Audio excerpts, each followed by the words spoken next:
ক্যাসেটটি শব্দ ধারণে এবং কম্পিউটারাইজ পরিস্ফুটনে Adarsha Aminia computer printers and multimedia, Baduria Barnali market, উত্তর 24 পরগনা। রহমতুল্লাহি ওয়া বারাকাতুহু। নাহমাদুহু ওয়া নাস্তাঈনুহু ওয়া নাস্তাগফিরুহু ওয়া নু'মিনু বিহি ওয়া নাতাওয়াক্কালু আলাইহি ওয়া নাউযু বিল্লাহি মিন শুরুরি আনফুসিনা ওয়া মিন সাইয়্যাতি আ'মালিনা।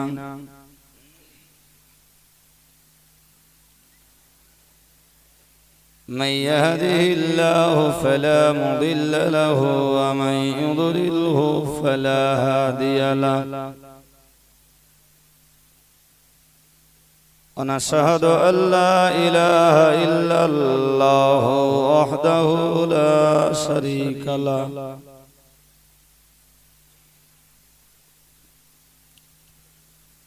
ونشهد أن سيدنا ونبينا وحبيبنا ومولانا محمدا صلى الله عليه وسلم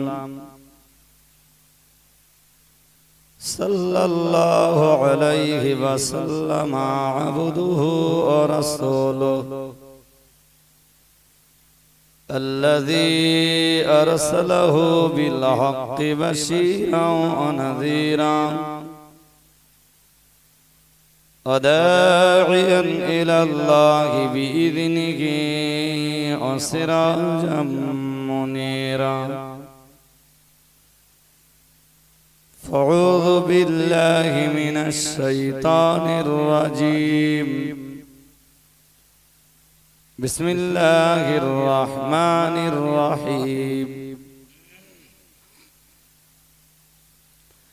إن الله وملائكته يصلون على النبي يا أيها الذين آمنوا صلوا عليه وسلموا تسليما. اللهم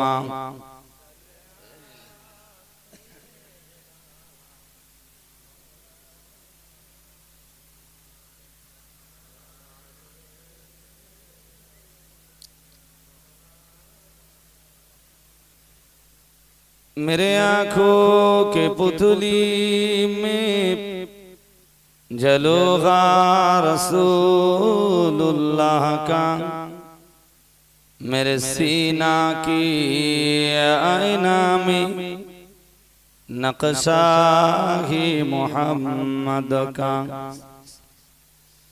कोई जन्नत में जाएगा, कोई दोज़ख में पहुँचेगा, मैं मदीना की तरफ दौड़ेगा दीवाना रसूलुल्लाह का। अल्लाहुम्मा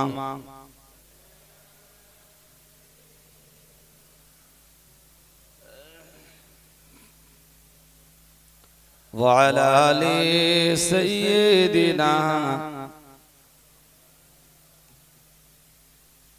नहमदुहु व नुसल्ली अला रसूलिहिल करीम। फ़अऊज़ु बिल्लाहि मिनश शैतानिर रजीम। बिस्मिल्लाहिर रहमानिर रहीम। मसलुल लज़ीना हुम्मिलुत तौराता सुम्मा लम यहमिलूहा कमसलिल हिमारी यहमिलु अस्फारा। वक़ाल अलैहिस्सलातु वस्सलाम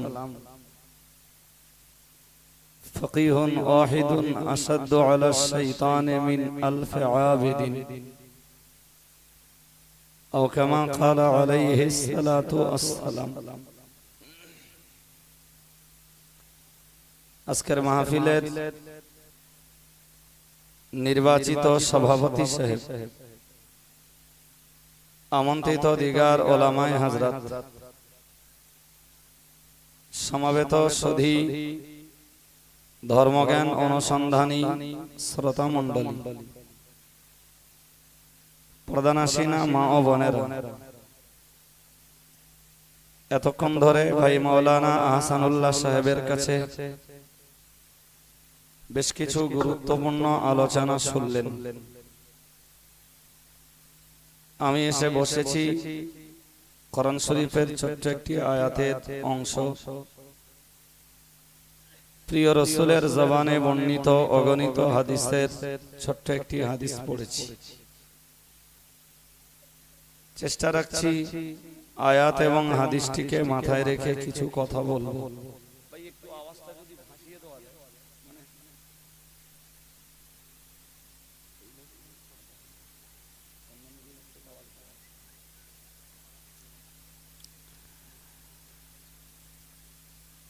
খুব ঠান্ডা মাথায় শান্ত ব্রেনে আস্তে আস্তে কিছু কথা আপনাদের কাছে রাখছি, বুঝবার দায়িত্ব আপনাদের। কোরআন শরীফে আল্লাহ বলেছেন, বিবেক বিবেচনা জ্ঞান বুদ্ধি সবকিছু থাকবার পরেও আকসারুহুম লা ইয়াকিলুন, মানুষদিগের ভিতরে এমন বহু মানুষ রয়েছেন যারা প্রকৃতপক্ষে বিষয়গুলিকে উপলব্ধি করবার চেষ্টা করেন না, যে কারণেই আপনারা আজকে যারা বসেছেন, আল্লাহ পাক আমাদের সকলকে জ্ঞান দিয়েছেন, বিবেক দিয়েছেন, বুদ্ধি দিয়েছেন। তো এগুলিকে কাজে লাগিয়ে কিছু কথা আমাদেরকে বুঝতে হবে। ভাই এ কথাটা ঠিক, যুগে যুগে যেমন আহলে সুন্নাত ওয়াল জামাআতের উপরে আহলে সুন্নাত ওয়াল জামাআতকে জিন্দা রাখবার জন্য খাঁটি যোগ্য কিছু আলেমদিগের জন্ম হয়েছে,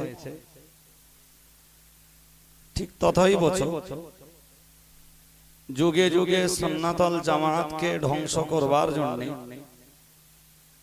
সুন্নাত ওয়াল জামাআতকে অমিট করে দেওয়ার জন্য, পৃথিবী থেকে চিরতরে মুছে দেওয়ার জন্য কিছু বিরোধী আলেমের জন্ম হয়েছে, যারা পৃথিবীতে সুন্নাত ওয়াল জামাআতকে টিকিয়ে রাখবার চেষ্টা করেছেন। তারাও যেমন আলেম, প্রতিপক্ষে পৃথিবীতে যারা সুন্নাত ওয়াল জামাআতের মতবাদকে অমিট করে দেওয়ার চেষ্টা করেছে, তারাও তেমন আলেম। ওই আহসানুল্লাহ সাহেব শেষ বেলাতে যে হাদিসটি আপনাদেরকে বলছিলেন, ওই হাদিসের ব্যাখ্যায় নিঃসন্দেহে এই কথাগুলো আসতে পারে। দেখুন, পৃথিবীতে যত মাযহাব রয়েছে, এটি নিশ্চিত যে হানাফি মাযহাবের মর্যাদা অন্য সব মাযহাবের তুলনায় অনেক গুণ বেশি। বলুন সুবহানাল্লাহ। বাকি যে মাযহাবগুলো রয়েছে সেগুলো যে সত্য নয় তা বলবো না, সেগুলোও সত্য। কিন্তু ইমামে আযম আবু হানিফা রাহমাতুল্লাহ আলাইহির চিন্তা ভাবনা ছিল অনেক ঊর্ধ্বে। কিন্তু যুগে যুগে মাযহাব বিরোধীরা, এক শ্রেণীর আলেমরা যেমন আজও সময় দিয়ে, শ্রম দিয়ে, পকেটের পয়সা দিয়ে, অজনসিহত করে, কিতাব লিখে, প্রচার প্রসারের ভিতর দিয়ে চেষ্টা চালিয়ে যাচ্ছেন হানাফি মাযহাবটাকে টিকিয়ে রাখবার। ঠিক তথাই বছর গোটা দেশব্যাপী যুগে যুগে যুগে যুগে এমন বহু আলেমের জন্ম হয়েছে যারা পৃথিবী থেকে হানাফি মাযহাবটাকে অমিট করে দেওয়ার চেষ্টা করেছে।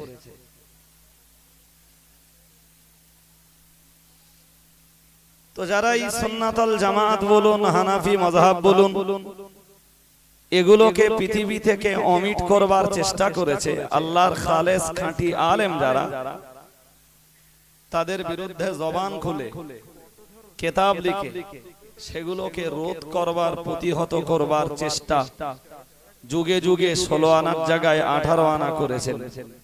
সুবহানাল্লাহ বলেন, আর একটু মহব্বত করে বলেন।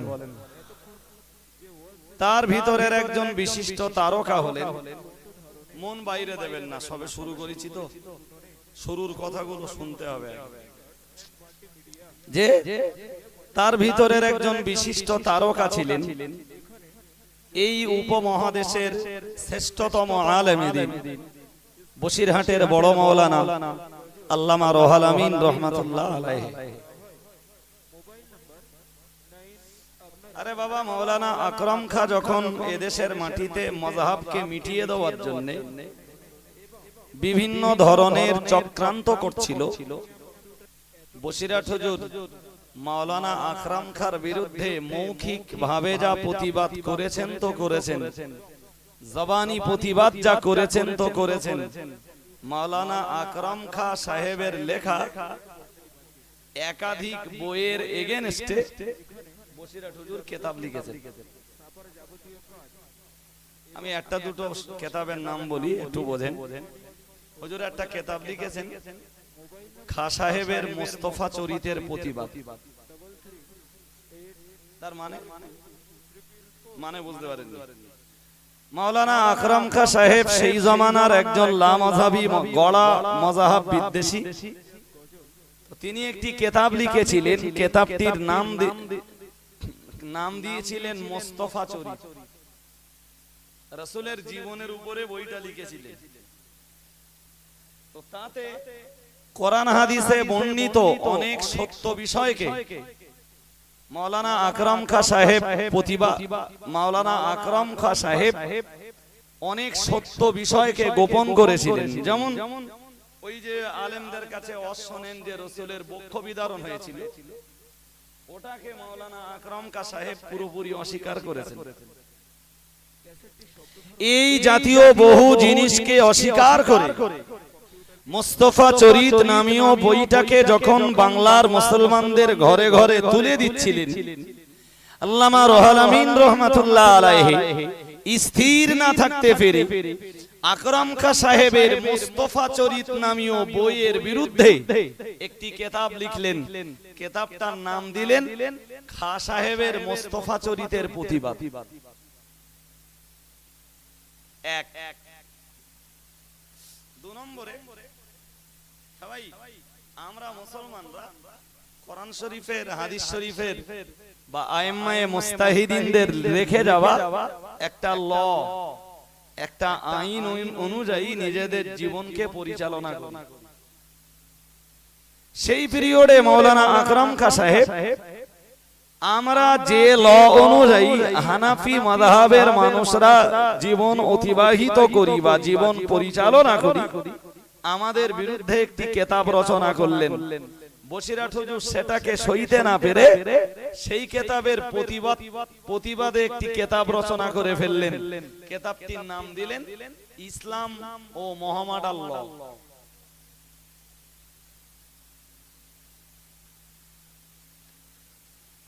আজকের যুগে কোনো বিষয় প্রতিবাদ করতে গেলে অনেকে মনে করে যে হুজুররা এসে সব গীবত করে বাড়ি যায়।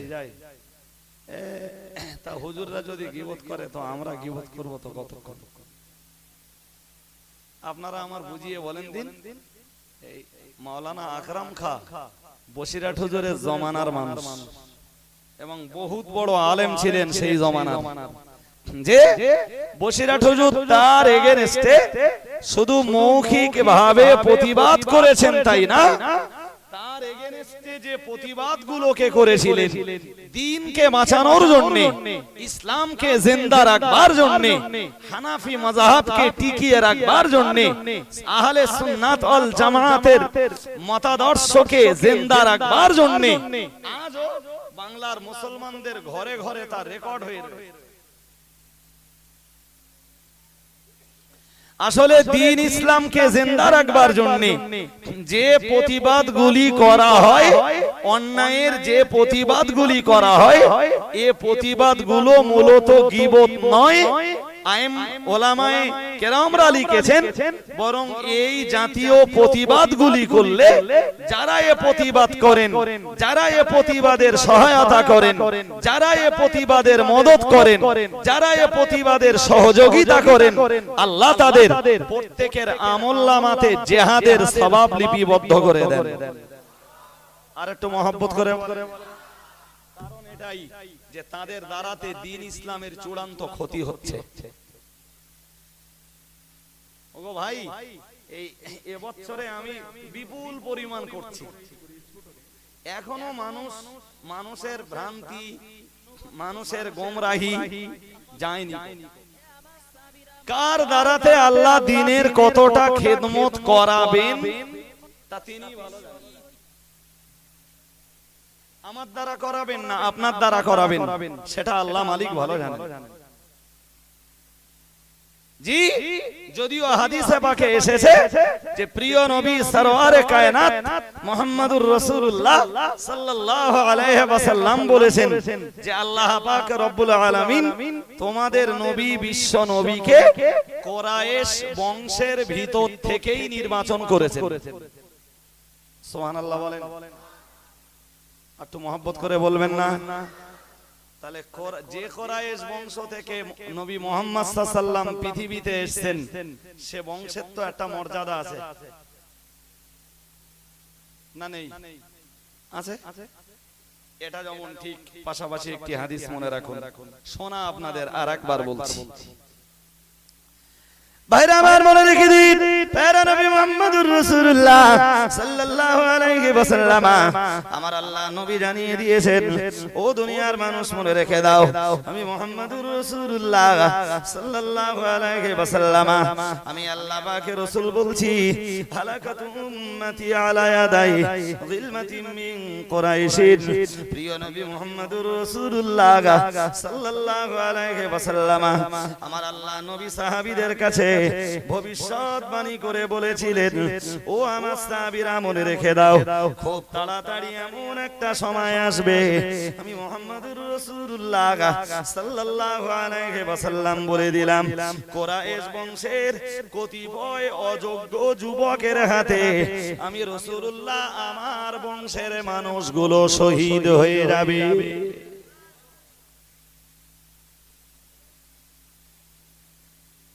সুবহানাল্লাহ বলে বলে অভ্যাস হয়ে গেছে শব্দ। আরে বুঝে তো সুবহানাল্লাহ বলবেন নাকি? হ্যাঁ, রাসূল বলেছেন খুব তাড়াতাড়ি এমন সময় আসবে, আল্লাহ আমাকে কুরাইশ বংশের ভিতর থেকেই পাঠিয়েছেন। তাহলে এই বংশের একটি মর্যাদা আছে, তবে এটাও জেনে রেখো, এই কুরাইশ বংশের কিছু যুবকদের দ্বারাতেই আবার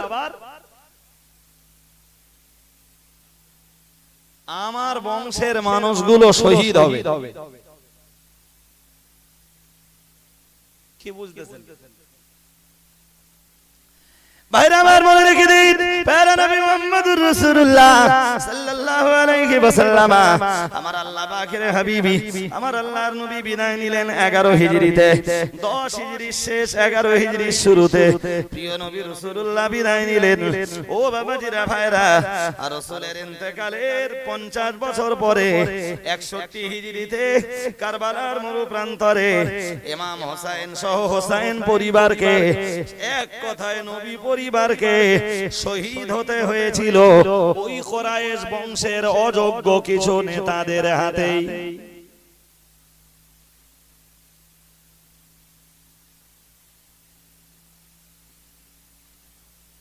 একটি হাদিসের বর্ণনা এসেছে যে ইমাম হবে কুরাইশ বংশের। কোন বংশের বলেছি? হ্যাঁ ভাই, যে নবী বলছেন ইমাম হবে কুরাইশ বংশের, সেই নবী আবার বলছেন কুরাইশ বংশের কিছু অযোগ্য যুবক নেতাদের হাতেই আমার বংশের ধ্বংস। এর মানেটা কি দাঁড়ালো? কোরাইশ বংশে কিছু ভালো মানুষও আছে, আর কোরাইশ বংশে কিছু খারাপ মানুষও না, সব ভালো? সব ভালো? আরে ভাই, এখনো কিছু মানুষের মনে এরকম বদ্ধ ধারণা আছে যে ধর্মের কাজ করার জন্য, ধর্মের প্রচার করার জন্য, ইসলাম ধর্মের প্রসার করার জন্য, অজনসিহত করার জন্য, বিরাট বড় বক্তা হওয়ার জন্য, পীর হওয়ার জন্য, গৌস কিংবা কুতুব হওয়ার জন্য কোরাইশ বংশের মানুষ হতে হবে। কোরাইশ বংশের মানুষ ছাড়া এই যোগ্যতায় কেউ যেতে পারে না। এখনো কিছু মানুষের ধারণা। জি, আমি গুটি কত কথা বলি, একটু বলবেন ভাই? নাম্বার 1, আপনাদের জানা আওয়াজ শুধু ঘুরিয়ে দিচ্ছে একটুখানি, আর কিচ্ছু না। রাসূলের ইন্তেকালের আগে রাসূল বলেছিলেন সময় হলে আমি ইন্তেকাল করব। আমার ইন্তেকালের পরে আমার পিরহানটাকে কাকে দিও? ওয়াইস কুরুনিকে। তা ওয়াইস ভালোই বলেছেন, আলহামদুলিল্লাহ। ওয়াইস কুরুনি নবীর বংশের লোক তো, কেন বলতেছেন? ঠিক হচ্ছে বলা? নবী বংশের এত লোক বেঁচে রয়েছে, কোরাইশ বংশের এত লোক বেঁচে রয়েছে, কারণ নসিবে নবীর পিরহান জুটতেছে না কো, ওয়াইস কুরুনির নসিবে পিরহান জুটতেছে। তার মানে আরে নবীর পিরহান পাওয়ার জন্য পৃথিবীতে আল্লাহ ওয়াইস কুরুনিকে নির্বাচন করেছেন, যে কারণে নবীর পিরহান কোরাইশ বংশের কেউ না পেয়ে ওয়াইস কুরুনির নসিবেই জুটেছে। সুবহানাল্লাহ। আর একটু মহব্বত করে বলেন। আরে শুধু তাই না, রাসূল ওসিয়াত করলেন সাহাবাদের সম্মুখে, সাহাবীদের ভিতরে সেদিন ওমরও রয়েছেন। রাসূল বললেন, ও সাহাবীরা শোনো, আমি রাসূল বলছি শুধু ওয়াইস কুরুনিকে আমার পিরহানটা দেবে তাই না। ওমরকে ডেকে বললেন, এই ওমর, কোন কালে যদি ওয়াইস কুরুনির সাথে দিদার হয়, ওয়াইস কুরুনিরে ডেকে বলো যে সে জানো আমার গুনাহগার পাপী তাপী পাপিষ্ঠ উম্মাতদের জন্য আল্লাহ শাহী দরবারে হাত তুলে তাদের পাপের বোঝা হালকা হওয়ার জন্য আল্লাহর কাছে একটু কান্নাকাটা করে।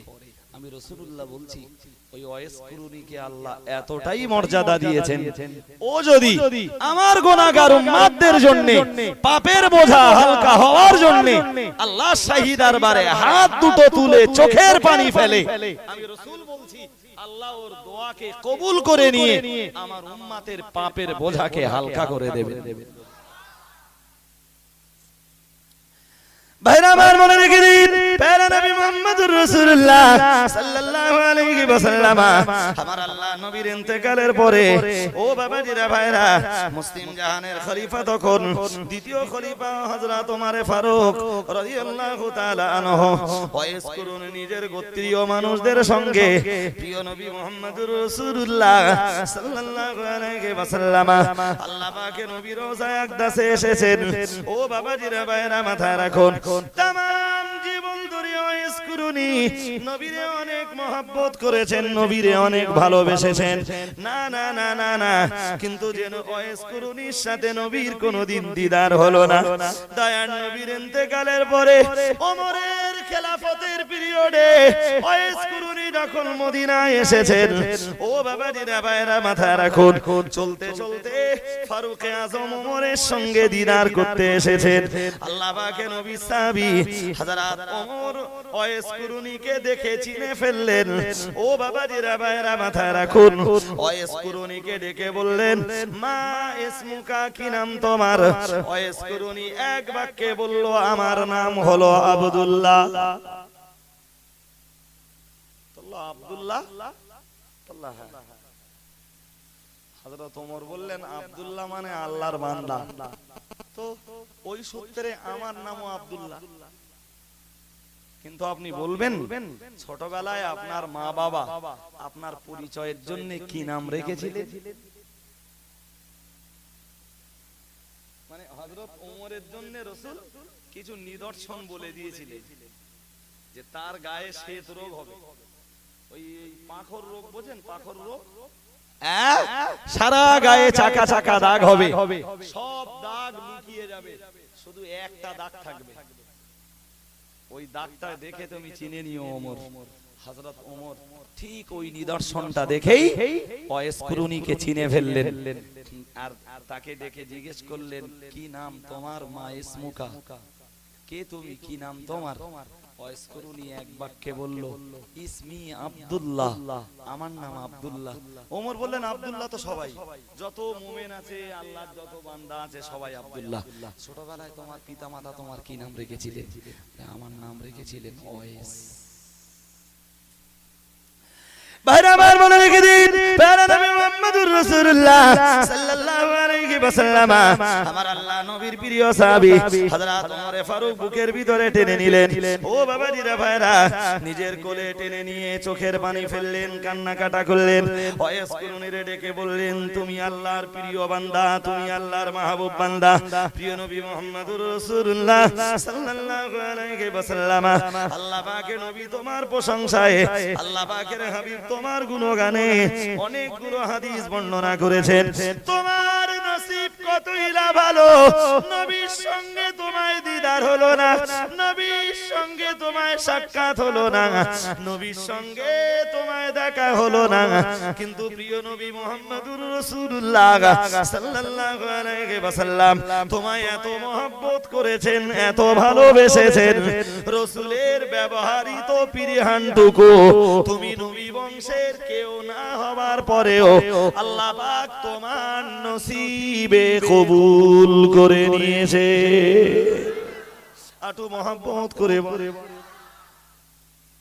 শোনো, নবীর একটা ওসিয়াত আছে আমার কাছে, শুধু তোমার জন্য।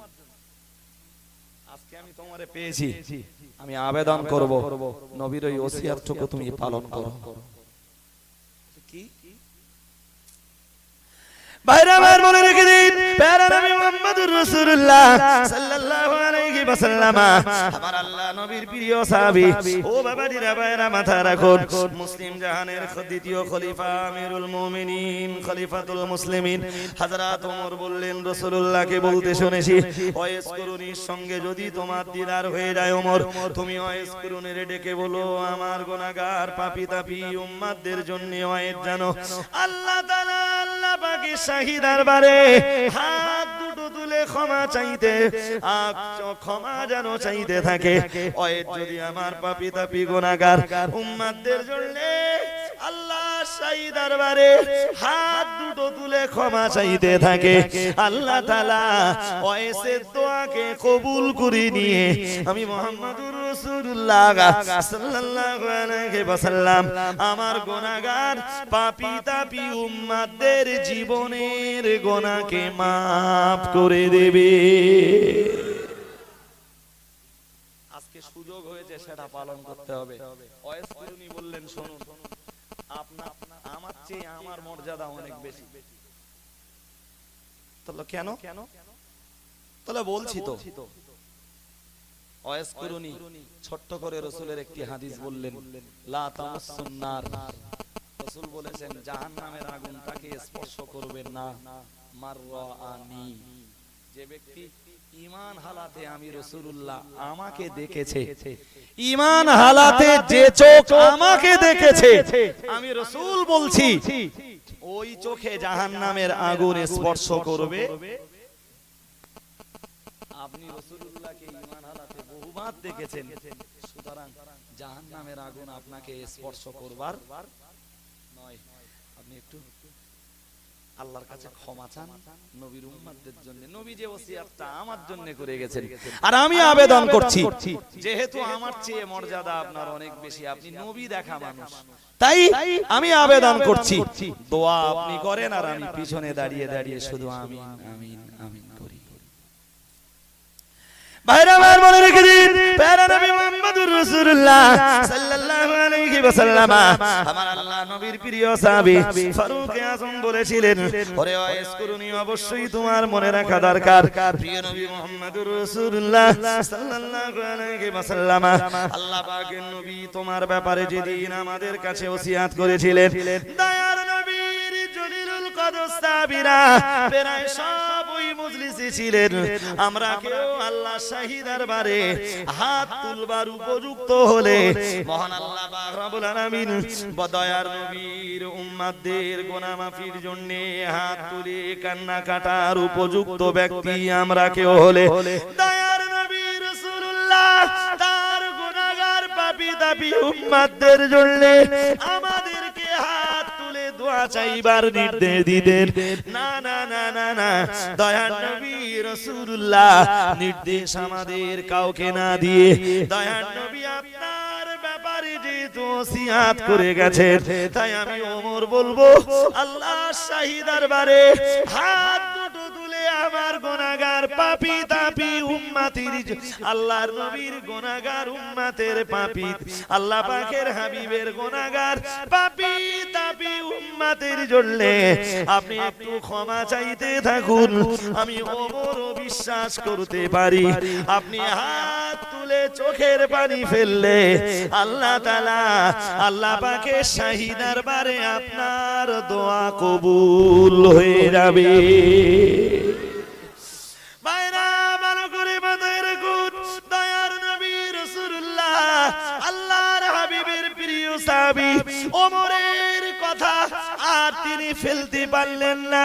দয়ার নবীর ওসিয়াত পালনের জন্য হযরত ওয়াইস কুরুনি আল্লাহ তাআলা আল্লাহ পাকের শাহী দরবারে হাত দুখানা তুললে ওমরের পিছনে দয়ার নবীর অনেক সাহাবীরা ওয়াইস কুরুনির সাথে হাত দুটো তুললেন। ওয়াইস কুরুনি আল্লাহর দরবারে হাত দুখানা তুলে চোখের পানি ফেলছিলেন আর বলছিলেন, আল্লাহ তাআলা তোমার নবী ওসিয়াত করে গেছেন, আমি ওয়াইস কুরুনি তোমার নবীর গুনাহগার পাপী তাপী উম্মতের পাপ মার্জনার জন্য তোমার কাছে আবেদন করার মতো উপযুক্ত নই, কিন্তু তোমার নবী যেহেতু ওসিয়াত করেছেন, আল্লাহ তোমার নবীর ওসিয়াতের মর্যাদা দিতে যে আজ তোমার ওয়াইস তোমার শাহী দরবারে দুখানা হাত উঠিয়েছেন, আল্লাহ তাআলা তুমি ওয়াইসের দোয়াকে কবুল করে নিয়ে তোমার নবীর গুনাহগার পাপী তাপী উম্মতদের গুনাহ রাশিকে মাফ করে দাও।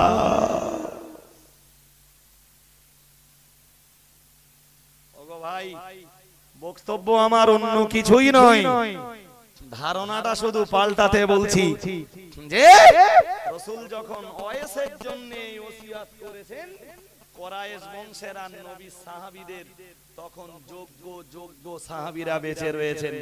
ওসিয়াতটা রাসূল ওয়াইসের জন্য না করে কুরাইশ বংশের যারা বেঁচে ছিলেন তাদের জন্য করতে পারতেন তো।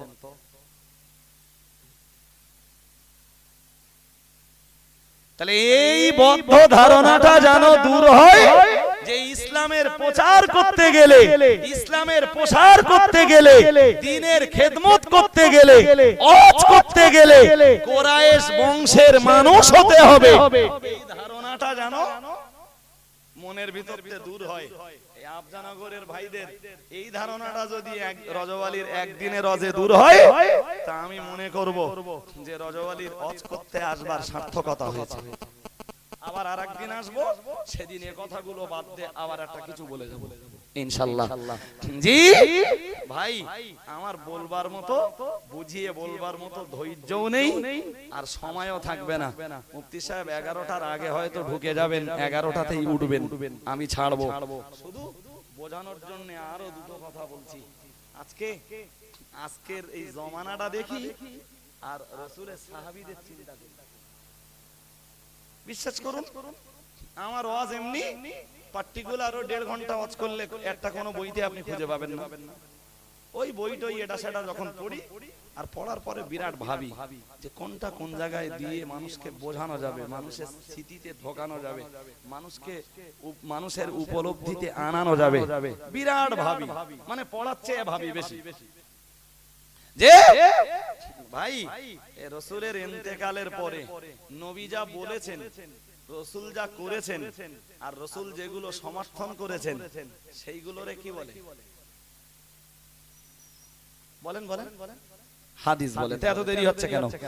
নবী যা করেছেন, আল হাদিসু হুয়া কাউলুন নবী ওয়া ফিলুহু ওয়া তাকরিরুহু, নবী যা বলেছেন, নবী যা করেছেন, আর নবীর উপস্থিতিতে কোন সাহাবী করেছেন, নবী তাতে সমর্থন দিয়েছেন, সেইগুলোকে বলা হয়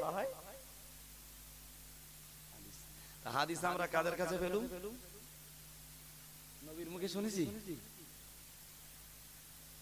কিচ্ছু বলেন না। আপনারা শুনতেছেন আমাদের মধ্যে, তা আমরা কোন জায়গায় পেয়েছি? আমরা বিভিন্ন হাদিসের কিতাবে পেয়েছি, কোনটারে বুখারী শরীফে পেয়েছি, কোনটা মুসলিম শরীফে পেয়েছি, কোনটা আবু দাউদে পেয়েছি, কোনটা নাসাইতে পেয়েছি। ওনারা কোথায় পেয়েছেন? ওনারা সেই জমানার হাদিস বিশারদদের কাছে, আর হাদিসের মহা মহা বিদ্বান যারা, তাদের কাছে হাদিসগুলো শুনেছেন, আর তারা হাদিসের সনদ বর্ণনা করার পরে একদম রসুল পর্যন্ত পৌঁছে দিয়ে তারপরে হাদিসগুলোকে বর্ণনা করেছেন। কথা বুঝতে পারছেন? ঘটনাটা অন্য কিছু না। রাসূলুল্লাহর কাছে শুনেছেন সাহাবীরা, সাহাবীদের কাছে শুনেছেন তাবেঈরা, তাবেঈদের কাছে শুনেছেন তাবা তাবেঈনরা, তাবা তাবেঈনদের কাছ থেকে শুনেছেন হাদিসের ইমামরা। ওই হাদিস যারা এক জায়গায় করেছেন তারা। এটাই ঘটনা। জি, এবারে বুঝুন ভাই, রাসূলের ইন্তেকাল হয়ে গেছে মদিনাতে। মদিনা তখন হাদিস চর্চার সবচেয়ে বড় কেন্দ্র। ইসলামের বিধানগুলো তো বেশি নাযিল হয়েছে কোথায়? মক্কায় না মদিনায়? বলেন না কেন? মক্কায় রাসূল ছিলেন 10 বছর। ওই 10 বছরে কোরআনের যত আয়াত নাযিল হয়েছে সব, জি, একদিকে বলা যায় সে আয়াতগুলোতে ছিল তৌহিদের আলোচনা, একত্ববাদের আলোচনা। তখন তো ইসলামের শুধু শুরু, প্রচার। ভাইরা আমার মনে রেখে দিন, প্যারা নবী মুহাম্মদুর রাসূলুল্লাহ সাল্লাল্লাহু আলাইহি ওয়াসাল্লাম, আমার আল্লাহ নবী যতদিন মক্কায় ছিলেন, ও বাবাজিরা ভাইরা, আল্লাহ পাক রব্বুল আলামিন দ্বীন ইসলামের পথে মানুষকে ফেরানোর জন্য নবীর উপরে কোরআনের যে আয়াতগুলো নাযিল করেছেন, ইতিহাস সম্বলিত সুন্দর সুন্দর ঘটনা সম্বলিত আয়াত নাযিল করেছেন। ও বাবাজিরা ভাইরা, মাথায় রাখুন, আমার আল্লাহ পাক রব্বুল আলামিন তাওহীদের আলোচনা করেছেন মক্কা জীবনে নবীর উপরে যে আয়াতগুলি নাযিল হয়েছে, ওই আয়াতগুলিতে আর প্রিয় নবী মুহাম্মদুর রাসূলুল্লাহ সাল্লাল্লাহু আলাইহি ওয়াসাল্লাম, আল্লাহ পাকের হাবিব যেইনা মদিনায় গেছেন, মদিনায় যাওয়ার পরে এবার রাসূলের উপরে বিধান নাযিল হয়েছে, ভিন্ন ভিন্ন ধরনের বিধান নাযিল হয়েছে। কখনো রোজার বিধান নাযিল হয়েছে, কখনো নামাজ, ও বাবাজিরা ভাইরা, কখনো হজের বিধান নাযিল হয়েছে, কখনো যাকাতের বিধান নাযিল হয়েছে। ও মুসলমান বাবাজিরা, মাথায় রাখুন, তাহলে হিসাব কষে পাওয়া গেছে বিধান সংক্রান্ত যত আয়াত এবং হাদিস আছে সব মদিনার মাটিতে আয়াতগুলি নাযিল হয়েছে, আর হাদিসগুলো রাসূলুল্লাহ মদিনার মাটিতে বেশি বেশি বয়ান করেছেন। সোনার নবী মুহাম্মদুর রাসূলুল্লাহ সাল্লাল্লাহু আলাইহি ওয়াসাল্লাম, আল্লাহ পাকের নবীর ইন্তেকালের পরে যে কারণে মদিনা শরীফটা ছিল দ্বীনি ইলম চর্চার প্রাণ কেন্দ্র বলা যায়, খাস ভাবে ইলমে কোরআন এবং ইলমে হাদিস চর্চার প্রাণ কেন্দ্র। ও বাবাজিরা ভাইরা, মাথায় রাখুন, প্রিয় নবী মুহাম্মদুর রাসূলুল্লাহ সাল্লাল্লাহু আলাইহি ওয়াসাল্লাম, দয়ার নবীর হাজার হাজার সাহাবীরা বেঁচে রয়েছেন, যারা দয়ার নবীর জবান থেকে হাদিসগুলো শুনেছেন। তাই तमाम পৃথিবীর মুসলমানরা দয়ার নবীর জবানের হাদিসগুলোকে শুনবার জন্য খাস ভাবে মদিনা শরীফে হাজির হয়ে যেতে। ও বাবাজিরা ভাইরা, আর এই মদিনার মাটিতে তখন আবু বকরের মতো সাহাবী বেঁচে রয়েছেন, ওমরের মতো সাহাবী বেঁচে রয়েছেন, ওসমানে গনির মতো সাহাবী বেঁচে রয়েছেন, হযরত আলীর মতো সাহাবী বেঁচে রয়েছেন। ও ভাইরা আমার, হযরত আব্দুল্লাহ ইবনে আব্বাস, আব্দুল্লাহ ইবনে জুবায়ের, হযরত আব্দুল্লাহ ইবনে ওমর, ওমরের মতো সাহাবী, আনাস কিংবা আবু হুরায়রার মতো সাহাবী, আম্মা জান আয়েশার মতো সাহাবীরা বেঁচে রয়েছেন। তামাম পৃথিবীর বিভিন্ন প্রান্তের মানুষেরা দয়ার নবী সাহাবীদের কাছে দলে দলে দলে দলে এসে ভিড় লাগাচ্ছে, আর সাহাবীদের কাছে হাদিস শ্রবণ করে আবার দেশে ফিরে যায়। ও বাবাজিরা ভাইরা, দয়ার নবীর ইন্তেকালের পরে দয়ার নবী যত সাহাবীরা হাদিস বর্ণনা করেছেন, হিসাব কষে পাওয়া গেছে সাহাবী দিগের ভিতরে হযরত আবু বকরের নামটা প্রথমে আসেনি, ওমরের নামটা প্রথমে আসেনি, ওসমানে গনির নামটা প্রথমে আসেনি, আলীর নামটা প্রথমে আসেনি, হাসান হোসেনের নামটা প্রথমে আসেনি।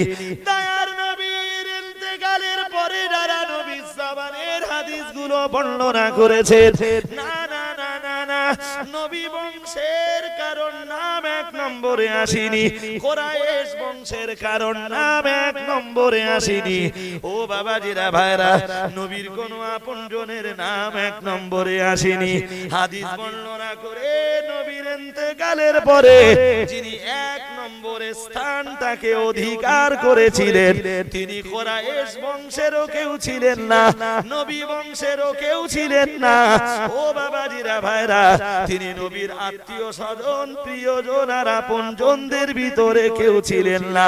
তিনি ছিলেন দয়ার নবীর প্রিয় সাহাবী হযরতে আবু হুরায়রা রাদিয়াল্লাহু তাআলা আন।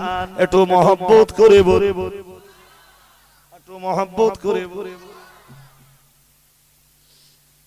একটু আমারে বুঝিয়ে বলেন দিন, এই নবীর কুরাইশ বংশীয় এত সাহাবীরা বেঁচে রয়েছেন, নবীর নিজের বংশের এত সাহাবীরা বেঁচে রয়েছেন, জি নবীর এত আত্মীয় স্বজন প্রিয়জনরা বেঁচে রয়েছেন, তো কেউ হাদিস বর্ণনায় প্রথম স্থান পেল না। আবু হুরায়রা পেল কেন? সে তো কুরাইশ বংশের কেউ না।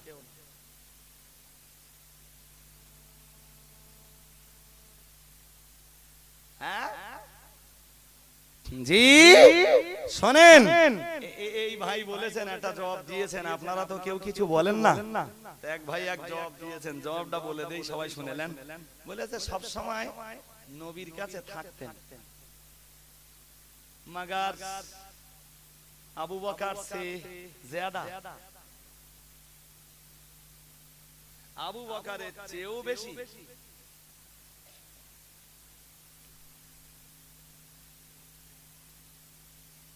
বলেন, হযরত আনাস রাসূলের খাদিম ছিলেন, 10 বছর ধরে রাসূলের খেদমত করেছেন। আনাসের চেয়ে আবু হুরায়রা নবীর বেশি কাছে থাকতেন। আরে সে তো খাদেম, নবী যেখানে খাদেম। কথা বলেন, আপনাদেরকে বুঝবার জন্য এত কথা বলছি ভাই, নইলে লিগালে একটা ঘটনা বলতে আর কতক্ষণ লাগতো আমার। জি ও ভাই, হযরত আবু বকরের চেয়ে নবীর আপনজন প্রিয়জন আর কাছের মানুষ কেউ ছিল? হযরত আবু বকর যখন ইন্তেকাল করেছিলেন, তখন সাহাবীদেরকে বলেছিলেন, খাস করে আলীরে ডেকে বলেছিলেন, শোন আলী, আমি আবু বকর আর বাঁচব না, আমার ইন্তেকালের পরে তোর জন্য 3টে ওসিয়াত করে যাচ্ছি, ওসিয়াতগুলো পালন করিস। জি, 1 নম্বরে বলেছিলেন, তুই যে হাত দিয়ে নবীকে গোসল দিয়েছিলি সেই হাত দিয়ে আমার গোসলটা করাস। 2 নম্বরে বলেছিলেন, শোন, তুই আমার কাফনটা নিজে হাতে পরিয়ে দিস, আর আমার জানাজা নামাজের পরে আমার লাশটাকে নিয়ে রাসূলুল্লাহর কবরের ধারে রেখে বলিস, ইয়া রাসূলুল্লাহ, এই রাসূলুল্লাহকে সালাম দিয়ে বলিস আবু বকর আপনাকে সালাম দিয়েছেন, আর আবু বকর বিদায় নিয়েছেন, আবু বকরের লাশ আপনার দরবারে হাজির করা হয়েছে। এই সেই আবু বকর বকর যিনি আপনার বাল্যকালের সঙ্গী, আপনার কৈশোরের শৈশবের সঙ্গী, আপনার যৌবন তারুণ্যের সঙ্গী, আপনার মক্কা জীবনের সঙ্গী, আপনার ইসলামের প্রথম জীবনের সঙ্গী, আপনার হিজরতের রাতের সঙ্গী, আপনার মদিনা জীবনের সঙ্গী, আপনার জিহাদের ময়দানের সঙ্গী, আপনার तमाम জীবনের ছায়া সঙ্গী আবু বকর ইন্তেকাল করেছেন। আবু বকরের কবরটা কোথায় হবে? নবী যেখানে আমার কবর দিতে বলেন আমার কবরটা সেখানে দিস। যদি নবীর কবরের ভিতর থেকে কোনো আওয়াজ ভেসে ওঠে যে আবু বকরের কবরটা আমি রাসূলুল্লাহ আমার কবরের কাছে দিয়ে যাও, তবে আমি আবু বকর আমাকে আলী তোমরা নবীর পাশে কবর দিও। আর নবী যদি তার পাশে কবর দিতে মানা করেন, জান্নাতুল বাকির বিরাট কবরস্থানের যেখানে মন চায় সেখানে আবু বকরকে কবর দিও। ভাইরা ভাই মনে রেখে দিন, প্যারা নবী মুহাম্মদুর রাসূলুল্লাহ সাল্লাল্লাহু আলাইহি ওয়াসাল্লাম আমার আল্লাহ নবীর প্রিয় সাহাবী। ও বাবাজিরা ভাইরা মাথা রাখুন, আমার আল্লাহ পাকের হাবিবের প্রিয় সাহাবী মুসলিম জানের প্রথম খলিফা হযরত আবু বকর যখন বিদায় নিলেন, আবু বকরের বিদায়ের পরে ইন্তেকালের পরে হযরত আলী যে হাত দিয়ে দয়ার নবীকে গোসল দিয়েছিলেন, ওই হাত দিয়ে আবু বকরকে গোসল দিলেন। আবু বকরের কাফন পরানো হলো, এরপরে আবু বকরের জানাজা নামাজ হয়ে গেল। ওসিয়ত অনুযায়ী হযরত আলী আবু বকরের লাশটাকে নিয়ে দয়াল নবীর রওজা আকদাসের ধারে রাখলেন। আসসালাতু আসসালামু আলাইকা ইয়া রাসূলুল্লাহ, আসসালাতু আসসালামু আলাইকা ইয়া হাবিবাল্লাহ বলে সালাম জানালেন। ইয়া রাসূলুল্লাহ আবু বকর আপনাকে সালাম দিয়েছেন, আবু বকর বিদায় নিয়েছেন। ইয়া রাসূলুল্লাহ আবু বকরকে আমরা গোসল দিয়েছি, কাফন পরিয়েছি, জানাজা নামাজ পড়িয়েছি। ইয়া রাসূলুল্লাহ আবু বকরের লাশটাকে আপনার রওজা আকদাসের ধারে হাজির করে দিয়েছি। হুজুর আবু বকর আপনার কাছে অনুমতি চেয়েছেন, আবু বকরের কবরটা কোথায় হবে আপনি বলে দিন। হুজুর আপনি যদি অনুমোদন দেন, পারমিশন দেন, আপনি যদি অনুমতি দেন, আবু বকরের লাশটাকে আপনার রওজা আকদাসের ধারে কবর দেওয়া হবে। ইয়া রাসূলুল্লাহ ইয়া হাবিবাল্লাহ হুজুর আপনি অনুমতি না দিলে আবু বকরের লাশটাকে আপনার পাশে কবর না দিয়ে আমরা জান্নাতুল বাকিতে যে কবর দেব। ইয়া রাসূলুল্লাহ কোনটা করব আপনি আমাদেরকে একটু বলে দেন। ও বাবাজিরা ভাইরা, হযরত আলী যখন আবু বকরের লাশটাকে রেখে এই কথাগুলি বলছিলেন, আল্লামা জালালউদ্দিন সৈয়দী খাসায়েসুল কুবরার ভিতরে লিখেছেন, হঠাৎ দয়ার নবী রওজা আকদাসের খিড়কি লাগানো মাজারের দরজাটা খুলে গেল। রওজা আকদাসের দরজাটা, ও বাবাজিরা ভাইরা, কোনো মানুষ নাই, কোনো হাত নাই, কোনো শক্তি নাই, এমনি এমনি দয়ার নবীর রওজা আকদাসের খিড়কি লাগানো দরজাটা খুলে গেল। আর দয়ার নবী রওজা আকদাসের ভিতর থেকে আওয়াজ বার হতে লাগলো, আল হাবিবু ইলা হাবিবিহি, আল হাবিবু ইলা হাবিবিহি। আবু বকর আমার সারা জীবনের বন্ধু, আমার সারা জীবনের ছায়া সঙ্গী। আবু বকর আমার সারা জীবন সঙ্গী হিসাবে কাটিয়েছেন। আমি রাসূলুল্লাহ বিদায় নিয়েছি, আমার কবরটা এক জায়গায় হয়েছে। আজ আমার আবু বকরের কবরটা, আজ আমার আবু বকর বিদায় নিয়েছেন, আবু বকরের কবরটা যদি অন্য জায়গায় হয়ে যায় তাহলে মহব্বতের মানুষ থেকে মহব্বতের মানুষ পৃথক হয়ে যাবে। হে আমার দাবিরা, আমি দয়ার নবী রাসূলুল্লাহ বলে দিলাম, আমার সারা জীবনের সঙ্গী আবু বকরকে তোমরা আমি দয়ার নবী রাসূলুল্লাহ আমার রওজায়ে আকদাসের কাছে কবর দাও। ও বাবাজিরা ভাইরা, আবু বকর সারা জীবন নবীর সঙ্গী ছিলেন, ইন্তেকালের পরেও নবীর সঙ্গী হয়ে গেলেন। দয়ার নবী রাসূলুল্লাহ জানিয়েছেন, লিকুল্লি নবীন রাফিকুন ফিল জান্নাহ, প্রত্যেকটা নবীর জন্য জান্নাতের ভিতরে দুনিয়ার একজন করে মানুষকে আল্লাহ তাআলা দোস্ত বানিয়ে দেবেন। সোনার নবী রাসূলুল্লাহ জানিয়ে দিয়েছেন রাফিকি ফিল জান্নাতি আবু বকর, আর আল্লাহ তাআলা আল্লাহ পাক আবু বকরকে জান্নাতের ভিতরে আমার দোস্ত বানিয়ে দেবেন। একটু মহব্বত করে বলুন সুবহানাল্লাহ। ও বাবাজিরা ভাইরা, আমি তো ওটাই বোঝাতে চাইছি, আবু বকর নবীর মক্কার সঙ্গী, মদিনার সঙ্গী, হিজরাতের রাতের সঙ্গী, জিহাদের ময়দানের সঙ্গী, তামাম জীবনের সঙ্গী, রাসূলুল্লাহর কবর জগতের সঙ্গী, দয়ার নবীর হাসরের ময়দানের সঙ্গী, দয়ার নবীর জান্নাতের সঙ্গী, জান্নাতের বন্ধু আবু বকর দয়ার নবীর সবচেয়ে কাছাকাছি কাটিয়েছে। এরপরেও তো হিসাব কষে পাওয়া গেছে হযরত আবু হুরায়রা হাদিস বর্ণনায় প্রথম স্থানটা অধিকার করেছে।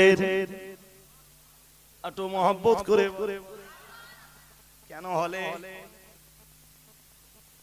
ফের কোই জবাব দেনে वाला কেউ? হযরত আবু বকর যা হাদিস বর্ণনা করেছেন তার সংখ্যা দাঁড়িয়েছে 142। কত বলেছি? 142। আবু হুরায়রা যা হাদিস বর্ণনা করেছেন 5374। কত?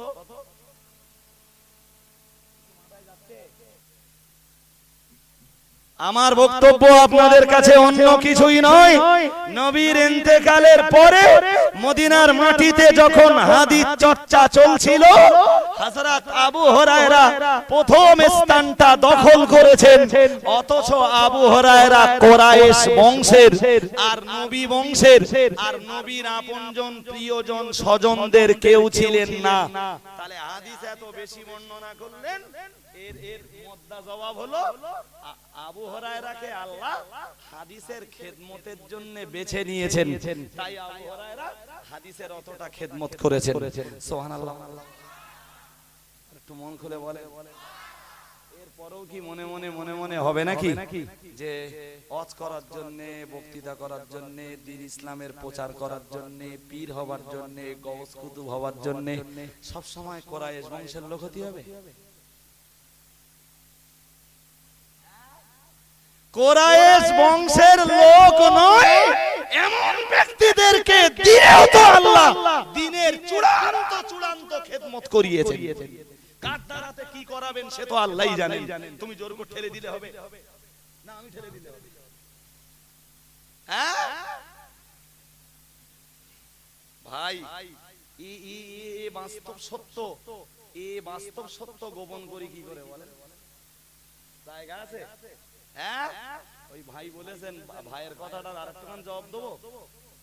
আপনি বলছিলেন না যে আবু হুরায়রা সঙ্গে সঙ্গে থেকেছেন? আবু হুরায়রা ইসলাম কবুল করেছেন কবে জানেন? খবর আপনাদের কাছে নেই হয়তো, আবার কারো কারো থাকতে পারে।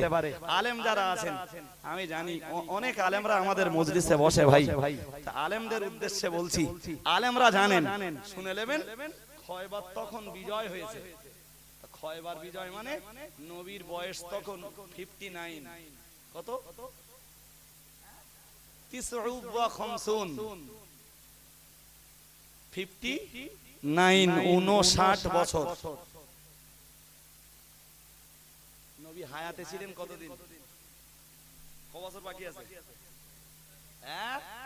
তা আবু হুরায়রা নবীর সঙ্গ পেয়েছে মাত্র 4 বছর। ওতেই কামাল। যে মুদ্দা কথা এটাই, হাদিসের খেদমতের জন্য কুরাইশ বংশের আবু হুরায়রা না হলেও আবু হুরায়রাকে আল্লাহ নির্বাচন করেছেন, ভালোবেসেছেন, নির্বাচন করেছেন, তাই আবু হুরায়রার দ্বারাতে হাদিসের অত খেদমত হয়েছে। সুবহানাল্লাহ। এবার আটমান ঘুরিয়ে বলি, পরের কথাটা বলছি। আচ্ছা ভাই, এই মদিনায় যখন তাম পৃথিবীর বিভিন্ন প্রান্ত থেকে হাদিস শুনবার জন্য লোকে আবু হুরায়রার দরবারে ভিড় জমাচ্ছে, আবু বকর বেঁচে না মরে গেছে? বেঁচে নেই। নবীর পরে তো আবু বকর খলিফা হলেন, আর এদিকে আবু হুরায়রার কাছে হাদিস শোনার জন্য সব ভিড় জমাচ্ছে। তা আবু বকরের হিংসা হওয়া দরকার না? এরা আবু হুরায়রা আমার চেয়ে নবীর আপন আর কেউ নেই। যেদিন নবীর কেউ ছিল না সেদিন ছিল আবু বকর। বয়স্কদের ভিতরে তো নবী যে ইসলাম প্রচার শুরু করেছেন, আবু বকর প্রথম দিনেই নবীর মুখে শুনে কলেমা পড়ে মুসলমান হয়ে গেছেন। সুবহানাল্লাহ বলেন, আটু মহব্বত করে বলে হেরা এ আবু হুরায়রা, তুই কবে মুসলমান হয়েছিস আর আমি কবে মুসলমান হয়েছি?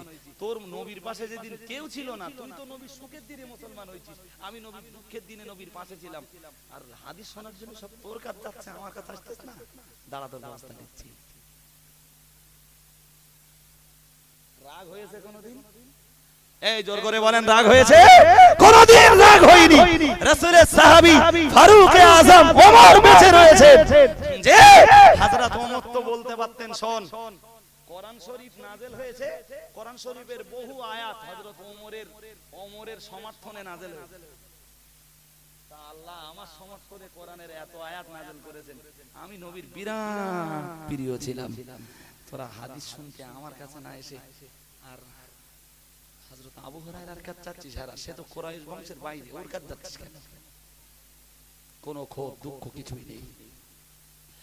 ভাইরা আমার মনে রেখে দিন, প্যারা নবী মুহাম্মদুর রাসূলুল্লাহ সাল্লাল্লাহু আলাইহি ওয়াসাল্লাম আমার আল্লাহ নবীর প্রিয় সাহাবী ওসমান গনি রাদিয়াল্লাহু তাআলা আনহু। ও বাবাজিরা ভাইরা, যিনি তাম জীবনের সমস্ত বিষয় আশায় সময় সম্পদ দিয়ে দ্বীন ইসলামের প্রচারের জন্য সহায়তা করেছেন, প্রিয় নবী মুহাম্মদুর রাসূলুল্লাহ সাল্লাল্লাহু আলাইহি ওয়াসাল্লাম আল্লাহ পাকের নবীর, আল্লাহ পাকের হাবিব দুটো, আল্লাহ পাকের নবীর দুটো মেয়েকে বিবাহ করেছেন। একটা মেয়ের ইন্তেকালের পরে ও বাবাজিরা ভাইরা, দয়ার নবী খুশি হয়ে ওসমানের সঙ্গে আরো একটা মেয়েকে বিবাহ দিয়েছিলেন। ও বাবাজিরা ভাইরা, যে কারণে হযরত ওসমান গনির লাকাব হলো যুন্নুরাইন, যার বাংলা মানে হলো দুটো নূরের অধিকারী।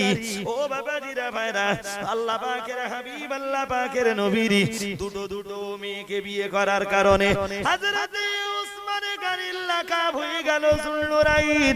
আমি আপনার তোটাই বলতে চাইছি, तमाम পৃথিবীর কোন মানুষই একই নবীর দুটি মেয়েকে বিবাহ করতে পারেননি। পৃথিবীতে আল্লাহ তাআলা ওসমানে গনিকে এত মর্যাদা দিয়েছে, হযরতে ওসমানকে এত সম্মান দিয়েছে, দয়ার নবী দুটো মেয়েকে তিনি বিবাহ করেছিলেন। ও বাবাজিরা ভাইরা, অন্য একটি বর্ণনায় রয়েছে দয়ার নবী রাসূলুল্লাহ বলেছিলেন, আমি দয়ার নবী রাসূলুল্লাহ, আমার যদি আরো কন্যা সন্তান থাকতো, আমি আমার ওসমানের সঙ্গে বিয়ের ব্যবস্থা করে দিতাম। একটু মহব্বত করে বলুন সুবহানাল্লাহ।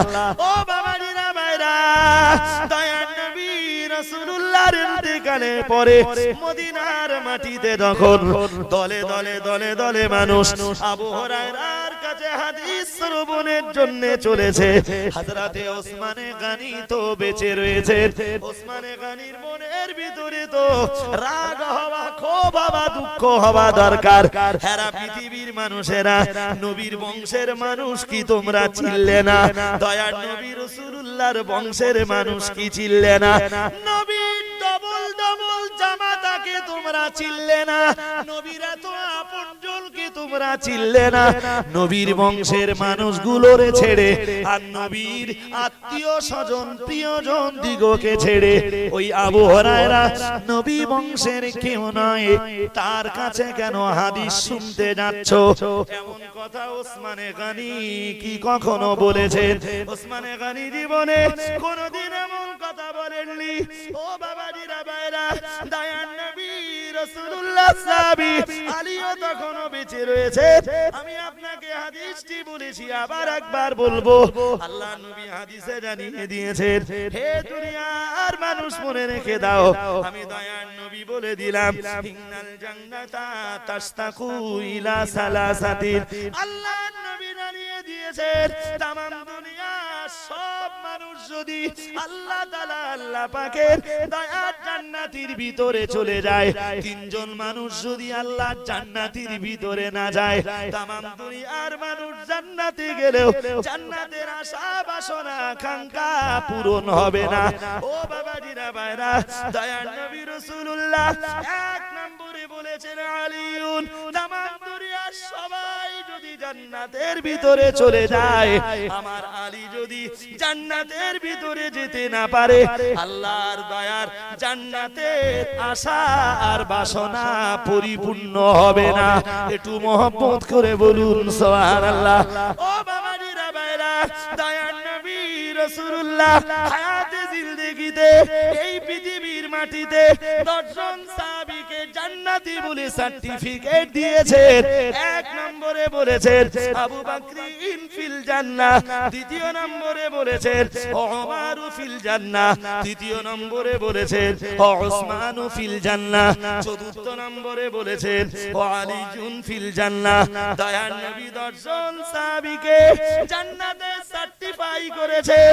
ও বাবাজিরা ভাইরা, 4 নম্বরে দয়ার নবী আমার হযরত উসমান হযরত আলীর নামটা ঘোষণা দিয়েছেন।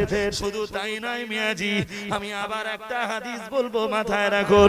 দয়ার নবী রাসূলুল্লাহ আল্লাহ পাকের হাবিবের প্রিয় সাহাবী হযরত আলী তো সেই বংশে জন্মেছেন যে বংশে দয়ার নবী রাসূলুল্লাহ জন্ম নিয়েছেন।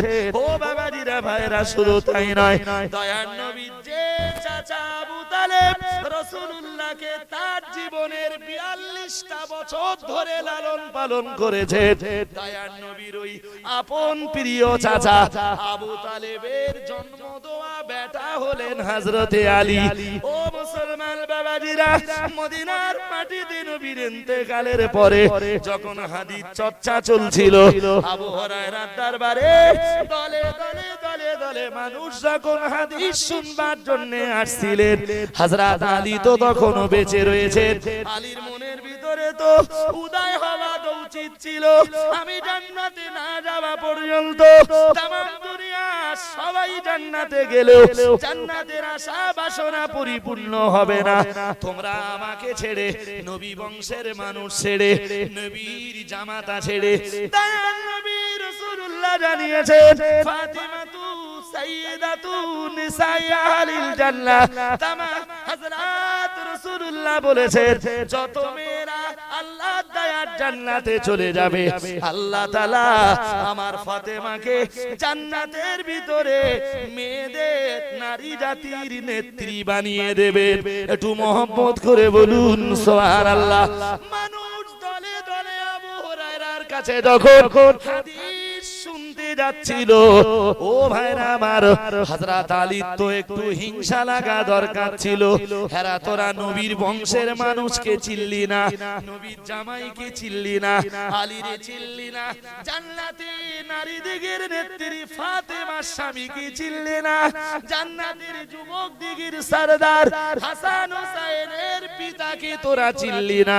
আবু হুরায়রা তো নবী বংশের কেউ নয়, তোরা কেন আবু হুরায়রার দরবারে হাদিস শুনতে যাচ্ছিস? হযরতে আলী কাউকে কোনদিনের জন্য মানা করলেন না। ও বাবাজিরা ভাইরা, বরং দেখতে পাওয়া গিয়েছিল ওই জামানায়, ও ভাইরা, হযরত আলীর কাছে যারা হাদিস শুনতে এসেছেন, হযরত ওমরের কাছে, ওসমান আর আলীর কাছে যারা হাদিস শুনতে এসেছেন, সেই জামানায় সেই পিরিয়ডে নবী বংশের মানুষ দিগির কাছে যারা হাদিস শুনতে এসেছেন, তারা এক বাক্যে বলেছেন আমাদের চেয়ে হাদিসের অনেক বেশি পণ্ডিত হলেন আবু হুরায়রা। সুতরাং হাদিসের জ্ঞান নেওয়ার জন্য চলে যাও তোমরা হযরতে আবু হুরায়রার দরবারে চলে যাও। একটু মহব্বত করে মাথায় গেছে কিছু কি? আমি কি বেকার বকতেছি এতক্ষণ নাকি? কারোর ভিতরে রাগ, ঢাল, ক্ষোভ, দুঃখ, নবী বংশের, নবীর কুটুম, আরে ভাই রসুলের অনেক শালা বাবুরা বেঁচে রয়েছে, কে রয়েছে নাম বললে বলে দেবো ইনশাআল্লাহ। যে ভাই রাসূলের অনেক শ্বশুররা বেঁচে রয়েছেন তখন, এদের কারোর কাছে যাচ্ছে না, সদা যাচ্ছে আবু হুরায়রার কাছে।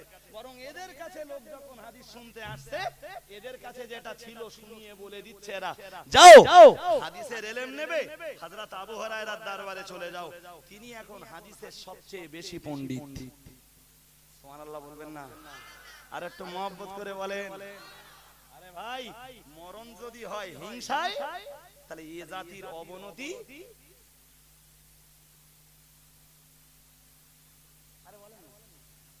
এমনি এমনি হচ্ছে। আজও যদি সমাজে এরকমটা ভাবা হয়, আর সমাজের মানুষ যদি এরকমটাই ভাবে যে দ্বীনের খেদমত হবে নবী বংশের মানুষদের দিয়ে, নবী বংশের বাইরের যারা তাদের দ্বারাতে দ্বীনের খেদমতের কিচ্ছু হবে না, তাহলে তো শেষ ভাই, তাহলে শেষ। জি, সেকেন্ড স্টেপে আরো দুটো কথা বলবো, তা দেখতে দেখতে আমার সময়ও তো গেছে প্রায়। সেকেন্ড স্টেপে আরো দুটো কথা বলবো, তার আগে মহব্বত করে দরুদ শরীফ আল্লাহুম্মা।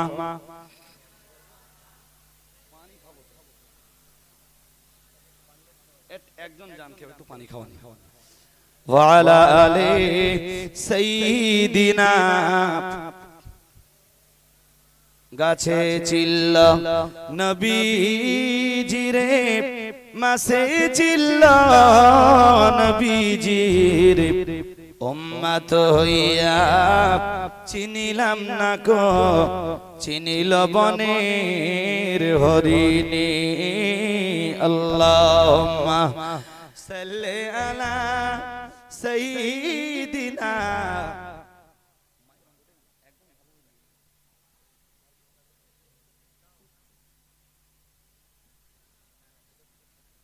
কোথায় আছেন দয়ার নবী আমাদের কি ছাড়িয়া, কি লাভ হবে আপনি ছাড়া এই ধারাতে বাঁচিয়া। আল্লাহুম্মা, একটু মহব্বত করে বলেন।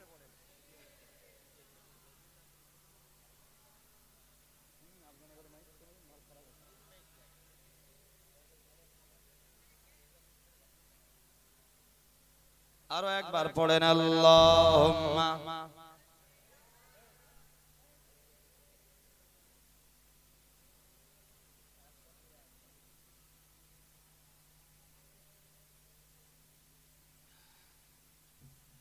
ভাইরা আমার, বেশি কথা না বলে সেকেন্ড স্টেপে সোজা সাপটা ভাষায় দুটো কথা বুঝে বাড়ি যান।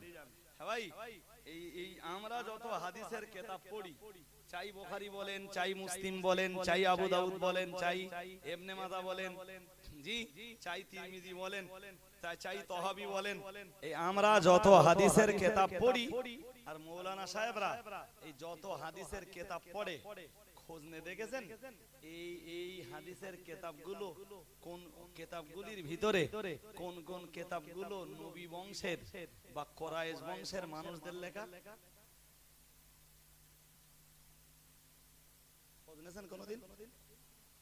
হ্যাঁ, খোঁজ নে যদি এইগুলো একটু জানতেন, তা ব্রেনে বোধহয় ব্রেনটা আরেকটু পরিষ্কার হতো আপনাদের। জি, খোঁজ নেননি তো কোনদিন? আরে আমার কাছেই তো শুনেছেন ইমাম বুখারী রদ। তে ইমাম বুখারী জন্ম নিয়েছিলেন কোথায়? রাশিয়ার বোখারা শহরে। তো ইমাম বুখারী নবী বংশের লোক। এই হাদিসের এত খেদমত করেছে, আর তার সেই খেদমতের ফল আজও तमाम দুনিয়ার আলেমরা ছিঁড়ে ছিঁড়ে খাচ্ছে।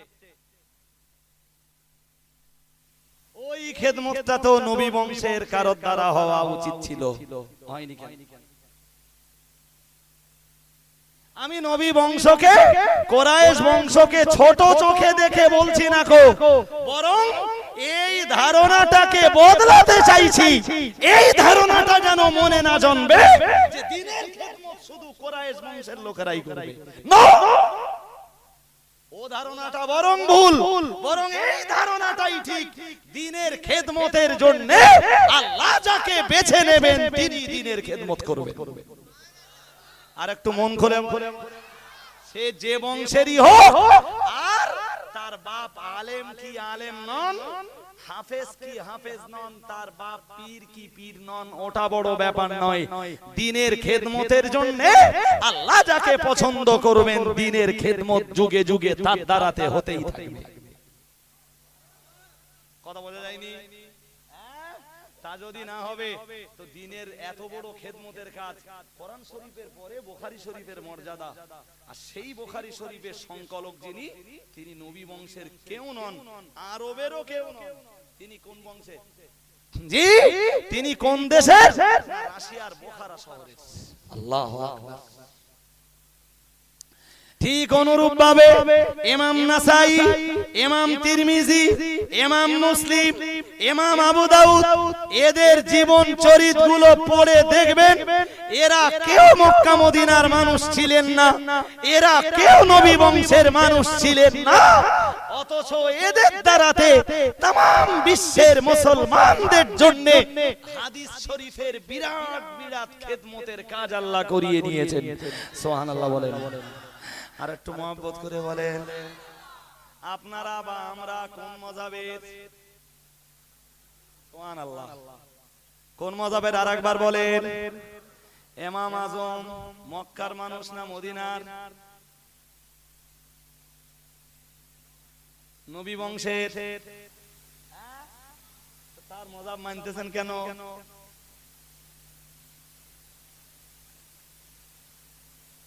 জবাব দেন। হক কথার জবাব নেই, হক কথার একটাই জবাব, সেটা হচ্ছে গায়।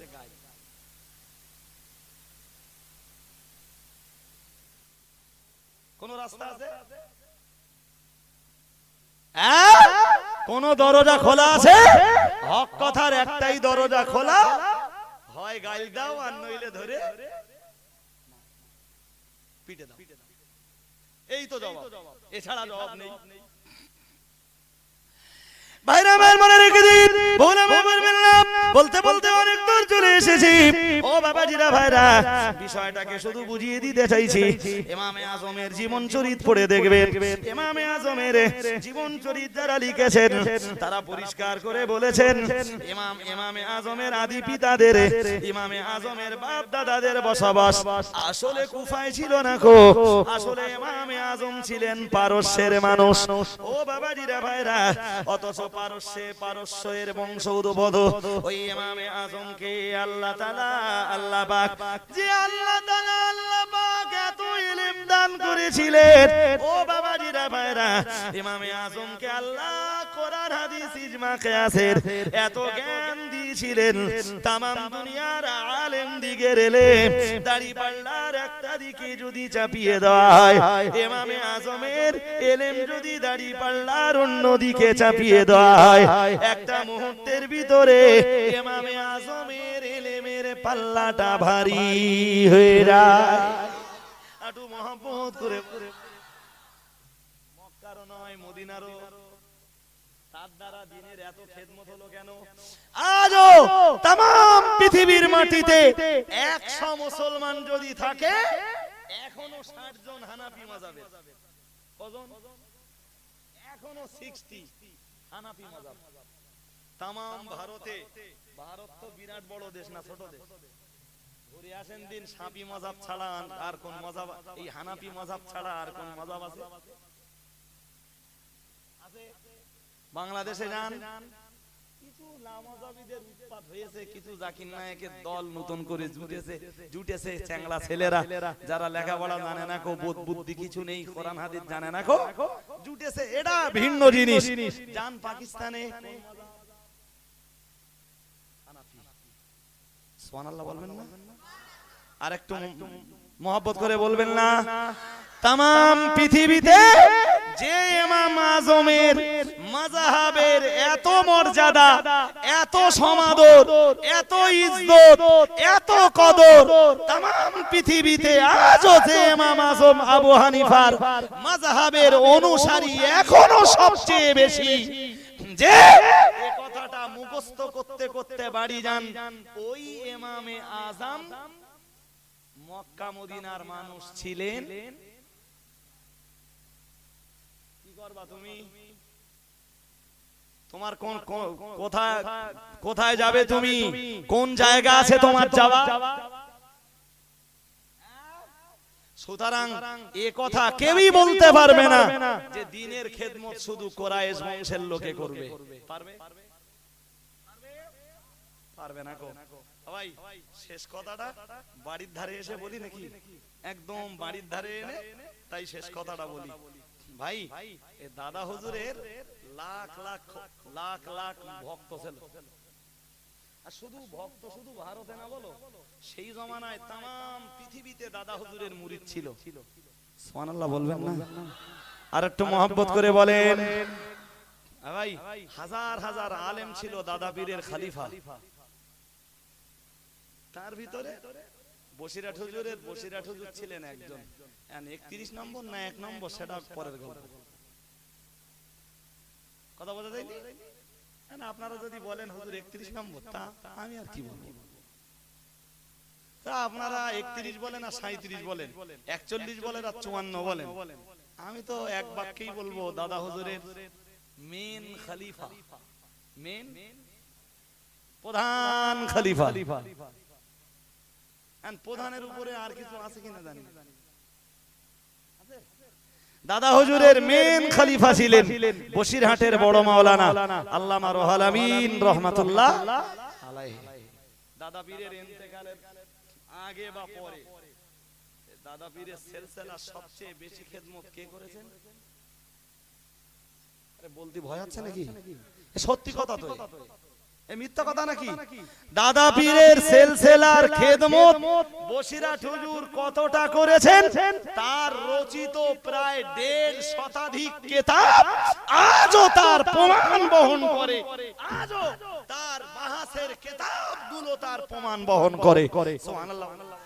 দাদা হুজুরের জীবদ্দশায় যত বাহাস হয়েছে প্রত্যেকটা বাহাসে দাদা হুজুর কিবলা নিজে বসিরহাট হুজুরকে প্রধান তার্কিক বানিয়ে দিয়েছেন। সুবহানাল্লাহ বলেন। তাহলে আজও তার কিতাবগুলো তার প্রমাণ বহন করে বেড়াচ্ছে। ছোট্ট করে একটু জিজ্ঞেস করছি, কেউ মনে কিছু নেবেন না। আর তওবাও একবার পড়ে নে, তাই বলি আস্তাগফিরুল্লাহ রাব্বি মিন কুল্লি যামবি ওয়া আতুবু ইলাইহি লা হাওলা ওয়া লা কুওয়াতা ইল্লা বিল্লাহিল আলিয়্যিল আযীম নাউযু বিল্লাহি মিন যালিক। চট করে বলবেন বসিরহাট হুজুর কোন বংশের মানুষ ছিলেন? ঠিক বলতেছেন না ভুল হচ্ছে? তা নিকিরি ছেলেরে আল্লাহ দ্বীনের আর সিলসিলায়ে ফুরফুরা শরীফের এতটা খেদমত করিয়ে নিলেন। এটাই আপনারা মেনে নিচ্ছেন?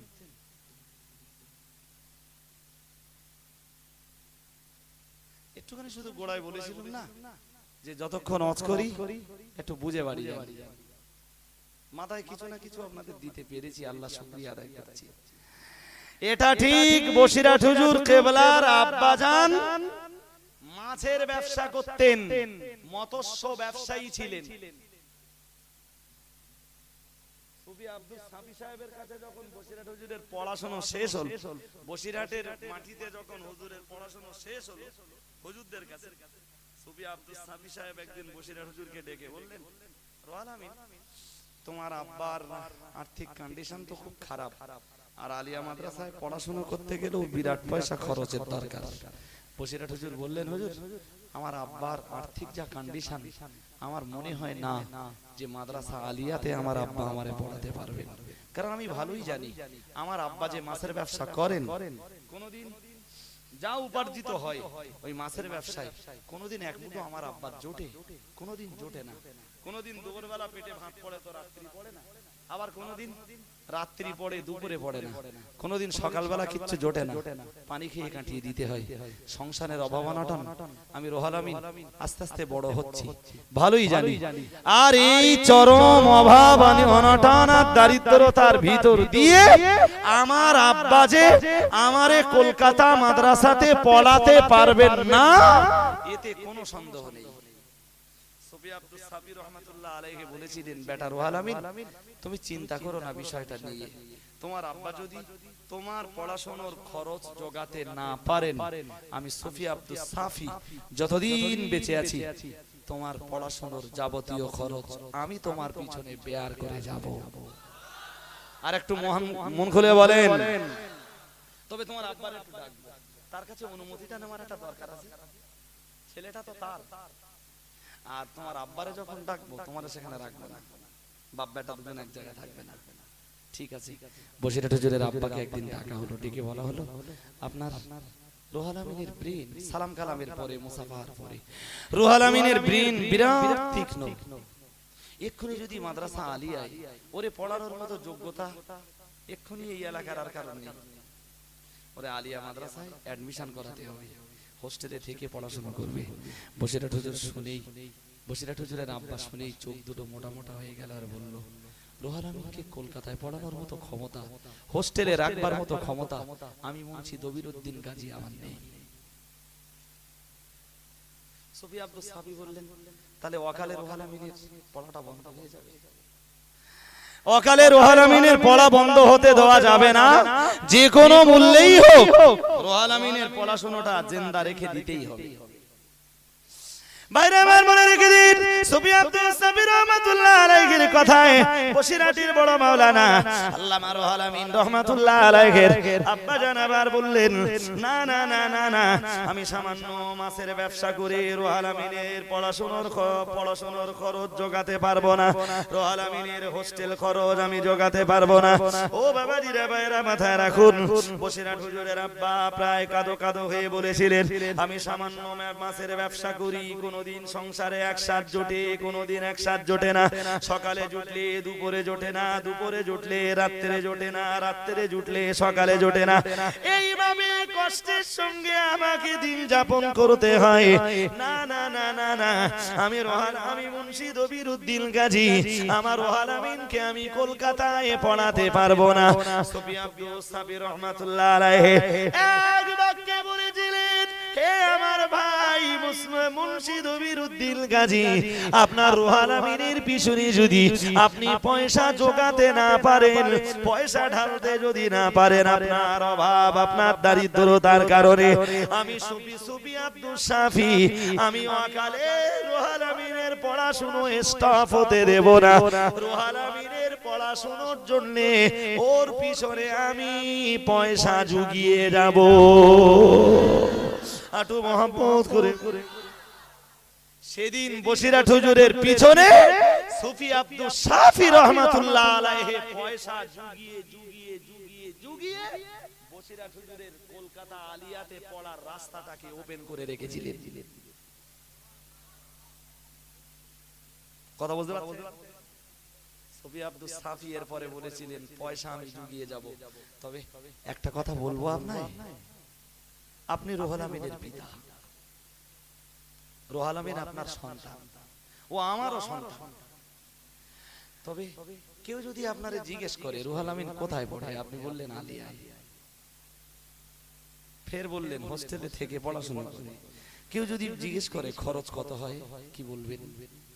তাহলে আমার কিছু বলার নেই সেদিন, তাহলে আপনার বাধ্য হয়ে বলতেই হয় যে রুহুল আমিনের পিছনে আমি কোনো পয়সা দিতে পারিনি। আপনি বেঁচে থেকে আপনার সংসারে কষ্ট যতই হোক, ছেলে কলকাতায় পড়াশোনা করবে, আপনি 10টা পয়সাও তার পিছনে দিতে পারেন না, এই কথাটা বললে আর সেদিন আপনার ইজ্জত যাবে না তো? কথা বুঝতে পারেননি? আরে বাপ বেঁচে থেকে কোচি স্কুলে পড়াশোনা করতেছে, তা বাপ কোনো খরচ দিতে পারে না, কিচ্ছু দিতে পারে না, মোটেই না। তা বাপ যদি গল্প করে আমার ছেলে অমুক কলেজে পড়ে, তা বাপের ইজ্জত থাকবে? সুফি আব্দুস সাফি সাহেব ওই কথাটাই স্মরণ করে দিয়ে বললেন, শুনুন, আপনি तमाम খরচ আমি করে যাব, কিন্তু রুহুল আমিন তো আপনার জন্ম দেওয়া ছেলে, প্রতি মাসে আপনাকে একটা পয়সা দিতে হবে, কি দিতে পারবেন চিন্তা ভাবনা করে বলুন। সংসারের কষ্ট যতটা হয় হোক, সংসারের কষ্ট আর একটু বেড়ে যাক, রুহুল আমিনের পিছনে কিছু পয়সা দেন। বসিরহাট হুজুরের আব্বা মুন্সি দবিরউদ্দিন গাজী বলেছিলেন, ঠিক আছে সুফি সাহেব, আমি আরো আমার সংসারে বেশি কষ্ট করে প্রতি মাসে আমার রোহাল আমিনের পড়াশোনার জন্য আমি 2 টাকা করে আপনার কাছে পৌঁছে দেব। একটু মহব্বত করে বলেন।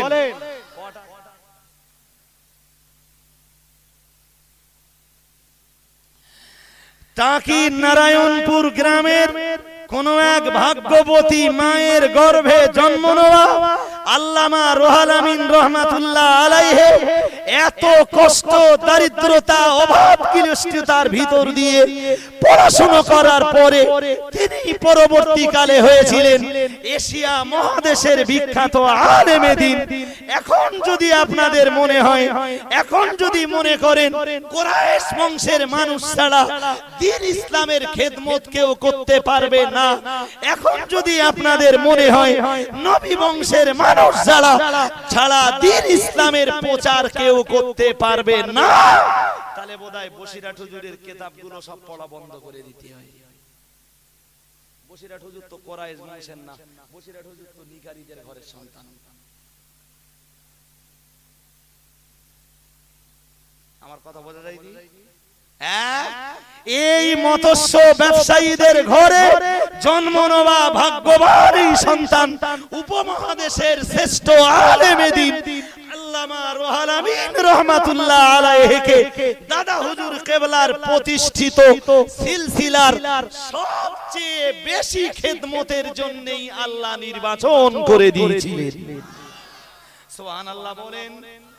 বসিরহাট হুজুরকে যখন দাদা পীর কিবলা সিলসিলার সবচেয়ে বেশি খেদমতের জন্য নির্বাচন আর নির্ধারণ করেছিলেন আল্লাহ, সেদিন কেউ কি ভেবেছিল যে বসিরহাট হুজুর নবী বংশের নয়, কুরাইশ বংশের নয়, বসিরহাট হুজুরের বাপ বহুত বড় আলেম ছিলেন না, বসিরহাট হুজুরের খেদমত নেব না?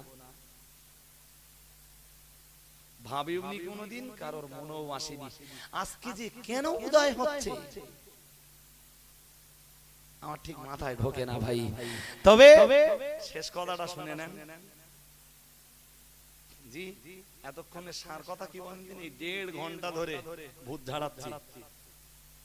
কতক্ষণ বলেছি? কালার সাহেবের বিষ নামাচ্ছি 1.5 ঘন্টা ধরে। কতদূর নেমেছে জানি না গো ভাই। শেষ কথাটা বলবো, দ্বীনের খেদমতের জন্য আল্লাহ যদি আমাদের মুফতি সাহেবকে পছন্দ করেন, তা মুফতি সাহেবকে ঠেলে কেউ দিতে পারবে? ঠেলা সামলো। রজওয়ালির এই অস শোনার পরে ঠেলাটা যদি পারো তো সামলো। আজকে যা বলেছি খানিকটা, এরপরে যদি বলতে হয় আমার আরেকটু ভালো করে পড়তে দেন। এসব তো এই যা ওয়াজ করেছি একটা বইতে টইতে পাওয়া যাবে না। কথা বলতে 1.5 ঘন্টা ওয়াজ হয়ে গেছে ভাই। মুফতি সাহেব এসেও পড়েছেন সম্ভবত। আমি বিদায় নেব।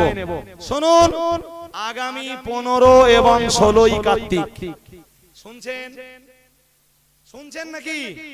15 এবং 16 কার্তিক মনে আছে? খাদিজাতুল কোবরা বালিকা এতিমখানা ও মাদ্রাসার বাৎসরিক ইসালের সওয়াব আপনাদের সবাইকে দাওয়াত করে গেলাম। মেহেরবানি করে ইসালের সওয়াবের ময়দানে আপনারা যাবেন। খুব ভালোবাসি আপনাদের, তাই ঘন ঘন আসি। জি 15 তারিখে না পারলেও এখান থেকে গাড়ি করারও দরকার নেই, ট্রেন ধরবেন, নিমদাড়িয়ায় নামবেন, পাশেই মাদ্রাসা যাবেন ইসালের সওয়াবে। সংগঠনের সব আলেমরাই ইনশাআল্লাহ থাকবেন। জি দ্বিতীয় কথা, গাড়িতে কিছু বিল আর কিছু পোস্টার আছে, কিছু কুপন আছে, কিছু কালেকশন বুক আছে।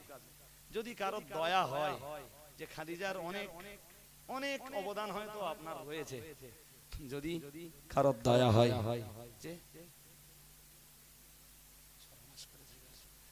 জি শুনুন, 11টা টপকে গেছে। শুনুন, যদি মনে হয় যে খেদমত কেউ করবেন ভাই, তাহলে একটু অনুরোধ আপনাদের কাছে, এই গাড়িতে বিল আছে, শুধুমাত্র যারা বিল পোস্টার কুপন নেবেন একটু উঠে গাড়িতে যান, ওরা রয়েছে সব দিয়ে দেবে। যারা নেবেন তারা উঠবেন, শুধু যারা আমাদের এই কাজগুলো করেন মেহেরবানি করে একটু উঠে পড়ুন, গাড়ির কাছে যান, গাড়িতে ওরা রয়েছে, জি নিয়ে পোস্টার গুলো একটু মেরে দিলেন, একটু প্রচার হলো দিনের স্বার্থে। সাবু কেনা পয়সাও দেবো না, সাবুও দেবো না, সাবু গাঁটির পয়সায় কিনে খাদিজা মাদ্রাসার খেদমত করতে হবে আপনাদের।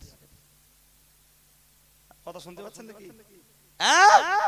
আর যারা বিল কুপন কিছু নেবেন না, অন্তত তাদের কাছে অনুরোধ ভাই, ওই বিল ওই কুপনে কিছু কিছু পয়সা আপনারা দেবেন। আমি আফজানগরে এসে আমার লাইফে অনেকবার ওয়াজ করেছি, কিন্তু আমার মনের বিরাট বিশ্বাস আছে এই আজকে যে ধারায়, যে চিন্তায়, যে ভাবনায় ওয়াজ করেছি, এই চিন্তায়, এই ভাবনার ওয়াজ আপনারা এমনিও কোনোদিন শোনেননি, আর আমার 100-150-200 ক্যাসেট যা আছে তাতেও কোনোদিন এই চিন্তার, এই ভাবনার বক্তৃতা কোনোদিন শোনেননি। নতুন একটা আইটেমের ওয়াজ আপনাদেরকে শুনিয়ে গেলাম। আগামীতে আসলে আবার এগুলোকে ছেড়ে অন্য কিছু ওয়াজ আপনাদের কাছে করব, যাতে তাতে পাওয়ার মতো আপনাদের জন্য কিছু থাকে। মুফতি সাহেব হুজুর এসে পৌঁছেছেন, ত্রুটি বিচ্যুতি বেয়াদবি ক্ষমা করুন। ওমা আলাইনা ইল্লাল বালাগ। এ ভাই উঠবেন না, উঠবেন না। এতক্ষণ আপনারা যে ওয়াজ নসিহত গজল শ্রবণ করছিলেন সেটির কণ্ঠধারণে এবং কম্পিউটারাইজ পরিস্ফুটনে Adarsha Aminia computer printers and multimedia, Baduria Bandali market, উত্তর 24 পরগনা।